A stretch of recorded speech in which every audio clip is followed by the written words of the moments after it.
Hey everyone, welcome to Locked On Lakers. The Lakers bounce back. They beat Sacramento 125-101. Just how many of their problems did they address on Sunday? That's next.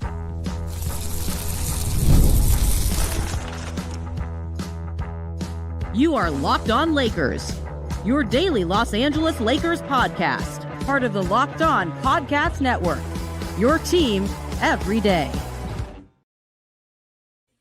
Thanks to everybody for making Locked On Lakers first listen of every day, no matter how or where you get your podcasts. That's Spotify, that's Apple. You could be one of the 37,000 subscribers who get the YouTube program, often broadcast live. No matter how you do it, you are part of making Locked On Lakers and the Locked On Podcast Network the number one sports podcast network in this or any other known universe. We certainly appreciate all of you joining us. I'm Brian Kamenetsky. That's Andy Kamenetsky, long time covering the Lakers with the LA Times, The Athletic, with ESPN. I think, Andy, what is the old saying? How does it go? There's no problem that can't be fixed by a game against the Sacramento Kings.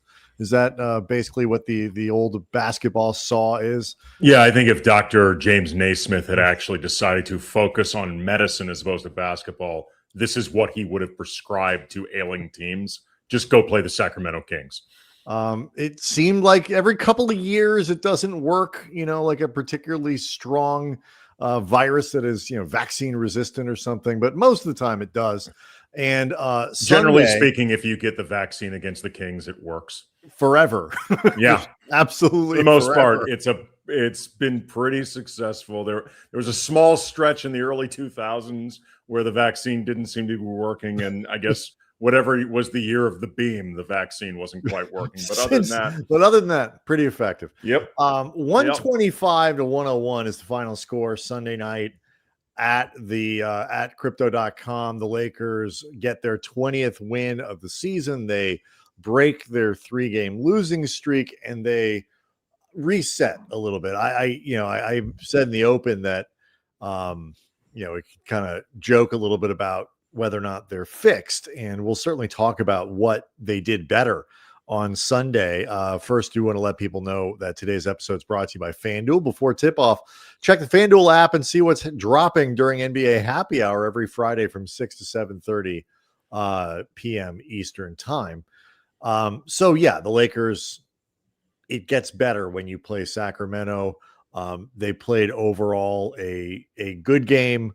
JJ Redick was pleased. The players were pleased. I've mentioned this before. Sometimes you need to reset against bad teams to see things go well again that you can then apply to better teams. Detroit coming to town on Tuesday as a good for example. But I mean, they looked much more like the better version of themselves on Sunday, starting with Luka and then with LeBron. It is too early to say that things are fixed just because it's too small a sample size and too weak a sample size in terms of the opponent. But that being said, A, you only can play the team that's in front of you. And B, there were things that looked different. And there were things that the Lakers were doing on the court, whether you're talking about the approach offensively on a few different facets we can get into, some rotation tweaks that JJ made. He did not change the starting lineup other than putting Marcus Smart in there for Austin Reaves, who is going to be sidelined with that calf strain for at least a month. People need to remember he's being reevaluated in a month. He's not expected to be back within a month. I would count on 4 to 6 weeks. And if it's in that range, I would be pretty happy. JJ otherwise kept the starting lineup, Rui as part of it. Nothing really changed there, but some of the ways he handled the rotation changed. And there seemed to be changes in the way the team approached this game that I do think if they try to apply this more regularly, more consistently, it can even be effective against some of the better teams they're going to play, like Detroit on Tuesday. Certainly the Grizzlies are better than the Kings. Like they will be, I think there are some clues and roadmaps that we saw tonight for success even against more difficult opponents. All right, so let me run down the numbers. A couple, some of the things. The Lakers. LeBron had quite literally his most efficient game as a Laker. I think the tweet was from Dave McMenamin at ESPN. I think his second or third most efficient game over the course of his career. He was 11 of 13 from the field, 24 points, 3 rebounds, 5 assists, had a couple steals. Luka was 34 points, 11 of 23 from the floor, 5 of 14 from 3-point range. So still a little bit of a struggle there. He had 7 assists and 3 steals, did turn the ball over 5 times, but overall a pretty solid game from Luka. As JJ said after the game, they had a few plays where the team, and I think Luka, you could put in this group, tried to be the Harlem Globetrotters, and it didn't quite work. But overall, they we're better on that side, a little more efficient. 6 Lakers in double figures, including Nick Smith off the bench. 21 points for him, 8 of 14 from the floor, 5 of 10 from 3-point range. We'll talk about the absence of Austin and how the Lakers are going to adjust to that over the course of the week. But certainly one of the guys who's going to get more playing time is Nick Smith Jr.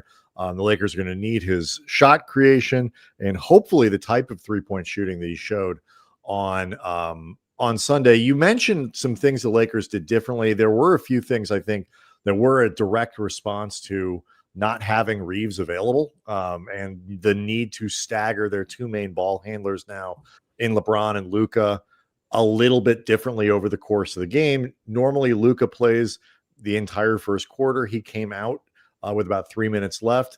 LeBron had a little bit of a longer still. Like they shuffled around and staggered their stints so that they will be distributed differently throughout the game. It's not going to affect how much they play, but it is going to affect some of those combinations because you really do need to have one of those 2 guys on the floor at all times. And as fresh as possible, which JJ intimated was part of the reason of not having Luka play the entire first quarter. It would have been not the entire third quarter either, except they couldn't get a stoppage of play. Right. And then by the time they could, there was less than a minute left. So LeBron just said, let's just wait for me to check in. There, might as well just ride this thing out. But JJ is looking to try to give Luka, I think, a little more rest at the top of each half in an effort to keep him more fresh. I think also too, and some of this was an adjustment Luka made, and he talked about after the game. We've talked about the first quarters being the Luka show and how the Luka show can be at times jaw-dropping and in terms of what Luka produces as a one-man show. And I mean a one-man show generating offense. I'm not talking about just purely Luka's own points, although it tends to be more about Give me that shots. too. Yeah. It tends to be more about Luka's points than the assists, but just him as a one-man band. Viewed in a vacuum, it can be an incredible watch, but I've been saying all season, I don't think it's actually been very productive for the team, and the proof is in the Lakers consistently losing first quarters. Luka made a real effort in the first quarter of this game to move the ball more, to get more guys involved, as he framed it after the game, trying to get everybody a little more touches, a little more shot than I used to. And he noted how everybody got some shots up today. And when we're all shooting the ball, when we're all touching the ball, it's great for us. And we'll talk about later in the show things that may or may not have come up in the meeting that took place before Saturday's practice. It wouldn't shock me if that was one of the things that came up, just the idea of getting guys more involved in that first quarter to start games. And if it was, good on everybody involved, including Luka, because ultimately, if he doesn't do it, it won't happen. And he did it. I think this is one of these deals. And, you saw LeBron again from, I forget which game it was the last 2 they played, but very strong and very efficient from the beginning.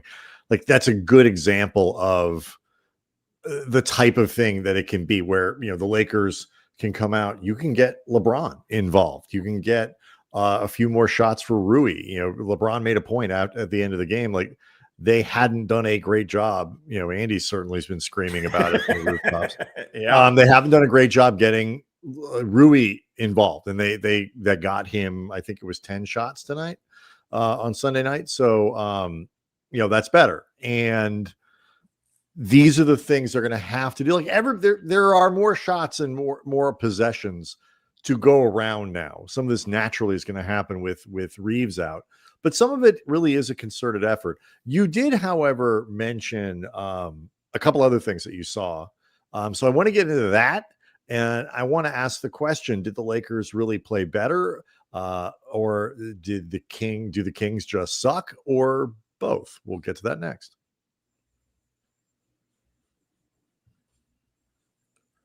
Locked on Lakers is brought to you by FanDuel. Fridays already feel different during basketball season. FanDuel is making them even better. Every Friday night before the games tip off, FanDuel gives fans a new way to kick off the weekend with NBA Happy Hour. NBA Happy Hour, your official pregame, a limited time window where special offers drop right inside the FanDuel app before the action starts. Fridays from 6 to 7:30 Eastern Standard Time have become appointment viewing with the NBA Happy Hour. Opening the FanDuel app during Happy Hour always brings you something new, boosts, bonuses, and surprises. It's easy to check the weekly special before tip-off and make a move before the window closes. So before tip-off, check the FanDuel app. See what's dropping during Happy Hour every Friday from 6 to 7:30 p.m. Eastern. A little basketball, a little action, and a whole lot of Friday energy. That's NBA Happy Hour only on FanDuel, the official sportsbook partner of the NBA.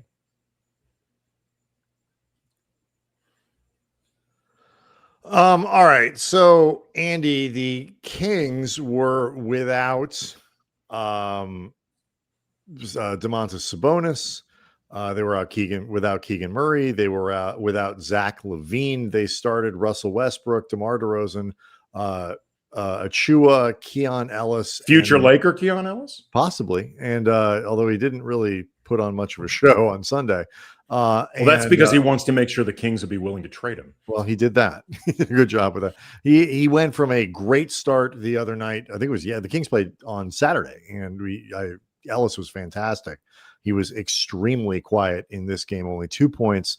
For you Keon Ellis watchers out there with the trade deadline in mind, 2 points, no rebounds, no assists, no steals, 1 block, a -20 on the evening. And Max Reynaud, the rookie, who's actually played quite well without Sabonis in the lineup.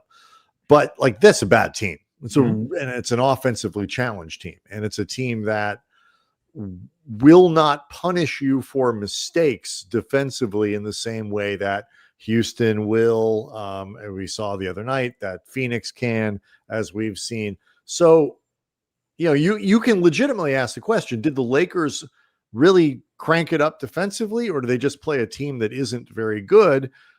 The answer can be both. And I think they did better. They were certainly more attentive. But Sacramento isn't built to put a lot of pressure on anyone right now. No, I thought they did more. I thought they did certainly more good things in terms of just effort and attention and the willingness to put in the work against Sacramento, even if you want to say the work required is less than what you would have to do against Phoenix and Houston. That is true. But again, you can only play the team that is in front of you. But I did think they were out there hustling. I thought that they were putting in more than what was necessary. And this is what jumped out at me. We've seen this team at times, if they know 60% is enough to get them a win against a team with a roster like Sacramento, they will put in 60% and it damn well will not be 61. Like, that's what we've seen from them. Laughing, a lot. And this was a game where I'm not going to pretend that they were playing 100 miles an hour, balls to the walls for 48 minutes, because that's not necessary. But I thought that they were putting in a consistent, at least 80-ish% of what you would want. And that's good. They controlled the game. And other than a couple times, I believe as you noted, what JJ referred to as the Harlem Globetrotters section of the game, where they were getting a little loosey-goosey with some passes. There were a couple possessions of Luka putting up some threes that perhaps weren't necessary. For the most part, though, they were keeping it dialed in, and everybody in this game, I can think of having a few good defensive possessions, like where they did something specific them to make a defensive possession happen for the Lakers. And if you get more of that over the course of the next 52 games, you're going to get a better product. It's not always going to lead to a win. It's certainly not always going to lead to a blowout win, but it's going to lead to better results and better habits. This is a team that needs to build better habits. To your point, here's something I really liked about the game on Sunday. The Lakers, they finished the first quarter up by 6. They finished the second quarter. They won the second quarter by 9. So you're looking at a 13-point lead going into the half. They built the lead up to 20 pretty quickly at the beginning of the second half. And the lead never got back. The Kings never got to within 15 for the rest of the game. It was, I think the closest they got was actually 20 again. And so, when you talk about investment and staying consistent throughout the game, staying attentive, they didn't let Sacramento make any kind of run to kind of get themselves back into the game. They took control. They won the first quarter. They took control in the second quarter. They really blew the lead out in the third quarter, and they never let that shrink. So, you go to the game flow section of the ESPN box score, for example, and it's just this steady gap between the Lakers and the Kings. That's not the norm across. I'm not talking about the Lakers. I just mean across the NBA, to where you don't allow a team, even a bad team that you're playing, you build up, and we see it almost you build up a big lead, you let your foot off the gas, they make a 10-3 run, and a 23-point lead gets down to 14, and then you got to kind of build it back. There was none of that. It was just steady, consistent attention through the 48. The players, I think, were pleased with that. JJ Redick made a point of that after the game. It's not a perfect measurement, but that game flow chart, to me at least on Sunday, kind of tells me something. I also like I think they were using, and this is something I've hit on a lot, like I've wanted to see them use games against bottom feeder opponents as a workshop to get better at things. So you practice it. So when you are up against good teams like Detroit, who they will see on Tuesday, you are getting more reps and getting this to become something that maybe you can actually do against good teams. And in this game, for example, there were 2 different sequences where you had pick and roll lobs involving Luka, LeBron, and DeAndre Ayton. One of them started out Luka and LeBron. LeBron is the screener. LeBron gets hit in the short roll on a pass by Luka. Then LeBron sets up Ayton for a lob. Maybe 5 minutes later, you've got Luka and Ayton running a pick and roll. Luka hits Ayton in the short roll. He then sets up LeBron for a lob.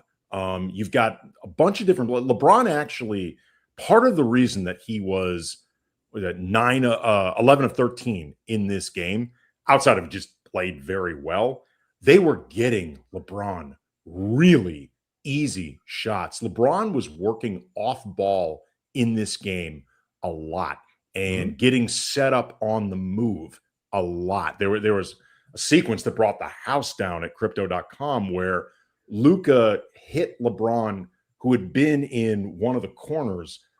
He hit LeBron with a hit ahead that LeBron just starts making a baseline cut, and Luka's pass is perfect, sets up LeBron for a reverse dunk that got everybody up. Like it's an awesome play. They went out of their way to get LeBron a lot of these baskets on the move. And I know it's a point you've hit a lot. some of LeBron's easiest looks will be if he can get the ball with any type of head of steam. Like he still is a lot for a defense to handle when he's actually got a head start. It obviously in transition, it makes a huge difference. But then even in the half court, if you can move him off the screen and get him out, like if you can start possessions where LeBron isn't the guy with the ball, and where you force defenses to pay attention to Luka, because he's Luka, and so that leaves LeBron to kind of roam free, so to speak. And then you can't watch both of them with the same level of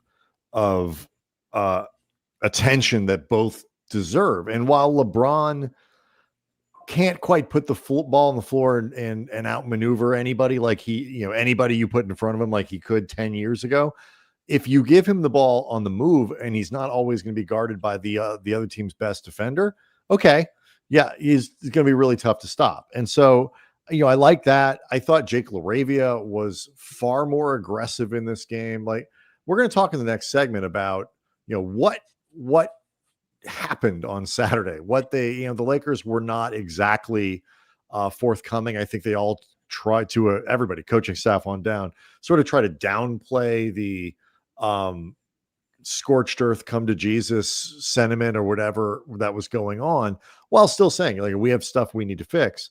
But, guys came out and they were playing hard, and I think playing with a little more confidence. Jake was one of them. He'd been very passive over the last few games, and this one still missed all 3 of his 3-point attempts, which needs to change, but he was much more aggressive attacking the basket, and seemed to be playing with a little bit more edge.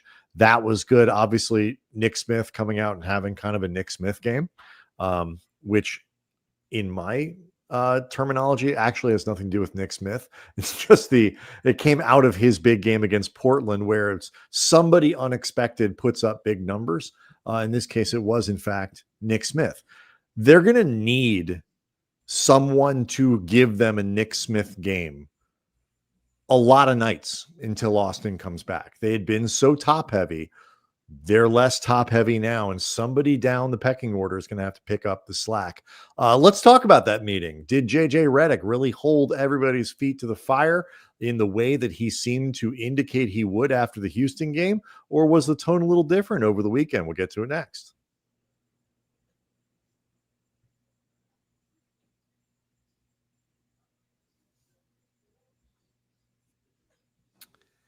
So I think we were all expecting scorched earth, fire and brimstone, someone to be smoten, coming out of Saturday's practice based on JJ Redick's language after the Houston game. He was real angry. And he was, dad on the road trip. I will turn this car around and nobody is going to Disneyland. I don't care whatever, we're not doing this for another 53 games. The tone after practice on Saturday was a little more mellow, a little less angry. Tone on Sunday, same kind of thing. It didn't at the very least appear that JJ kept the same level of anger, even if perhaps the messaging to the team was still delivered. Yeah, it's hard to know whether or not the tone. I think the tone of the meeting. You are correct, and I was actually at practice, and I heard JJ and Rui and DeAndre Ayton, the 2 players that were put in front of us, talk about this, and it did not sound like this was an incredibly tense meeting in terms of the way people talk to each other, like it was angry tension, or at the very least, that's not what they wanted to relay, that whether that's how it actually went down, or they all recognized it doesn't do us any good for this to become even more of a storyline. And we may be better off getting ourselves through this if we just kind of squash it before it gets any bigger. Mm-hmm. It may have also been JJ recognizing, okay, I went a little too scorched earth because I was really effing mad after the game. And I meant everything that I said. I meant that this team doesn't play hard enough. I meant that they are not being professional enough. I meant that there are guys on this team who need to get their proverbial bleep together. And that's all true. But the way that I talk about it publicly, and then the way I talk about it with everybody, needs to be productive.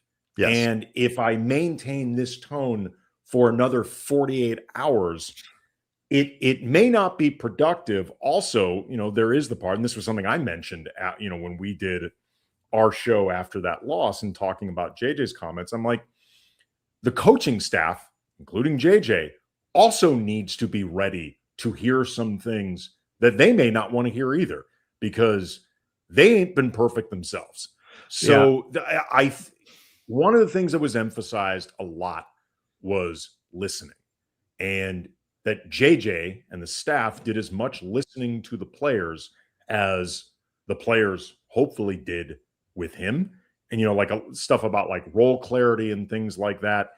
And I've seen both in people that cover the team, but also some fans' reaction that they feel like it's the equivalent of Jajako, JJ always chickens out, or something like that. Just that he talked a big game, but wilted in front of the players, or wasn't willing to really go there.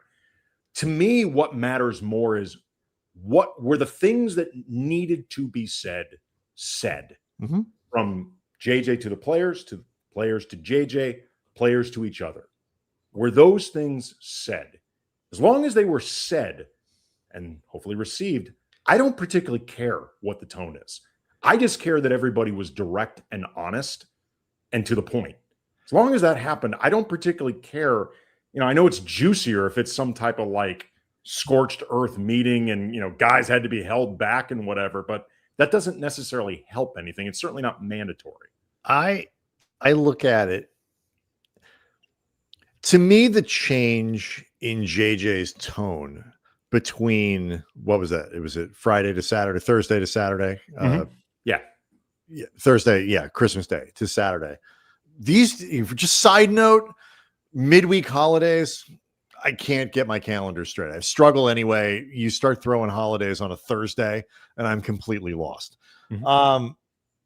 His change in tone between Thursday and Saturday, to me, was an admission that he had the wrong tone after the game on Saturday or on Thursday.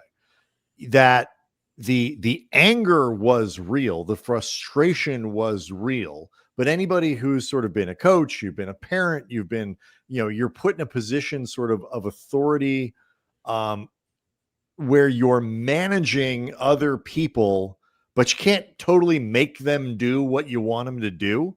You have certain levers that you can pull, but some of them you really only want to pull in the most dire of circumstances. And JJ's language on Thursday was end of the rope. Like, it's got to chill. Like, we're going to start making swivel, and you start unpacking that, Andy. And it's like, okay, well, I don't have every lever here. There are certain guys I can't bench because the players behind them are worse, no matter what I want these guys to do, no matter what. And a few guys are hurt. I can't bench, and I'm just making up a name. Jake LaRavia, or, Marcus Smart, or, DeAndre, or whoever, whatever the people are, Vando, whoever it is, I can't bench them because my next option is, Drew Timme, or a Drew Thero, or Bronny. And it's like, no disrespect to those guys, but they aren't the kind of person you can, it's not like you have AJ Mitchell sitting on your bench and can pull somebody from your rotation if you're Oklahoma City. So I think it was a recognition that he was speaking from a place of incredible anger and frustration that was rightly, but it was the wrong management way to go about it. To manage the situation in a season with 50 more games in it, he needed a different tone. And he backed up. It sounds like they had an honest conversation about stuff, but he backed away from language that seemed to turn everything into an ultimatum, because I don't think he wants to be in a position to have to lay down ultimatums across the roster, but he's also not in a position to be able to do that even if he did. And so back up, lower the temperature. And you're right. It risks everybody saying, oh, JJ backed off. I think he did, because he realized he made a mistake in the moment and needed to turn the temperature down in order to try to fix these things. Because otherwise, like you said, everything going forward is a headline. Everything is JJ's going to make this change. How are people responding? Are you on it? Like, we got to get rid of we got to stop that before it starts. Yeah. And again, what matters most is that the things that needed to be said, whether you're talking about schematically, whether you're talking about effort, whether you're talking about clarifying roles in the sense of, you know what your role is. You may not like every aspect of your role. This is it. Go do it. Like I remember years ago when you and I were covering the team with Mike D'Antoni, and D'Antoni said something, like phrased it in a way that I've always thought about since, because I've heard other coaches say similar things, but D'Antoni was the first person I ever heard it phrased this way. There'd been, I don't know, like either a post-practice or a post-game session where a lot of players were talking about a lack of clarity with their roles. And someone, it might have even been me, asked D'Antoni about this. And Mike D'Antoni said, no, they all understand what their roles are. Some of them don't like them, but they all understand what they are. And like clarifying roles, sometimes that's actually reinforcing what it is. This is not a discussion. Like, go do it. Or like in a case of somebody like Rui, it wouldn't surprise me if there was like I need to know exactly what the F I'm supposed to be doing out there, particularly in games where I'm getting 3 shots. Like, you know, you don't want the cardio version of Rui, because he's not really going to do. I mean, he had some nice defensive plays in this game. He had a couple steals. He was involved. He was one of the people paying attention and all that. Exactly. Rui Hachimura's strength and the thing that he offers this team is offense. And look, Rui even was asked a question about energy level in the face of not getting that many shots, which, you know, LeBron acknowledged had been a trend over the last couple of weeks. And Rui, in a very diplomatic way, both acknowledged, you know, I have to maintain my energy. That's part of the deal. But also said something like, you guys have seen these games. Like, not like, no, really, I'm not getting the ball. Like, I can't control, again, LeBron, so many words noted, Rui can't get himself the ball. Possessions are not going to start with Rui unless he's like on a breakaway steal. Like, that's not how this works. But like, I'm sure there are elements of, you know, reminding Luka and LeBron some of the proverbial little things. That's also part of your role. It's not the main part of your role, but, you know, Luka had a steal in this game that required him diving on the floor. Yeah, he hit the foot. Luka hit the floor a couple times. And it was a great play. There was another play where Luka and Vando, through multiple screens, hounded the crap out of DeMar DeRozan as he was a ball handler. It eventually forced DeMar to give up the ball, and it turned into a Vando steal. Like, you know, LeBron, same thing as well. Like, he did some nice defensive things. But like, those guys have to sometimes, LeBron mentioned himself, like picking up his energy on the defensive backboards. Like, some of the little things are also part of the role of the stars, even if it's not as much of it as, say, Jared Vanderbilt's role. Everybody's got to hit the minimum. Some guys are going to be asked to go well above the minimum. Some guys are going to be asked to hit the minimum. And, you know, LeBron and Luka, I think, are going to be asked to, you know, here's the minimum we need you to do. We need you to dial up at important parts of the game, that which they always get. Like, that part those guys get. It's the stuff that happens in between that determines whether or not you get to that crunch time moment where they need a little bit more consistency and effort from their stars on the defensive side. Jared Vanderbilt's going to be asked to go well above and beyond. Marcus Smart, well above and beyond. Like, everybody understands that part, but there's a minimum that everybody's got to hit. Mm-hmm. And part of the problem was there was so much inconsistency between, you know, the top guys and the bottom guys And even then, like some of the guys putting out the effort weren't always putting out the attention. Some of the guys that have decent attention to detail weren't necessarily putting out the effort. There's not enough synergy between what everybody was doing. And that's before you get to individual performances. Jake LaRavia is not hitting enough 3-pointers. The shooting, Luka's got to get better with the 3-point shooting. You can go up and down the roster and find things that have just not been as good as they were in the first month and a half of the season. There is so much to cover over the course of real quick. I wanted to just mention Nick Smith kept the game ball from this game. That's really awesome. Well earned. And it's a reminder of how much opportunities like this mean to someone like Nick Smith. That's all. But I just wanted to share the detail. They didn't even need Giannis to give it to them. Nope.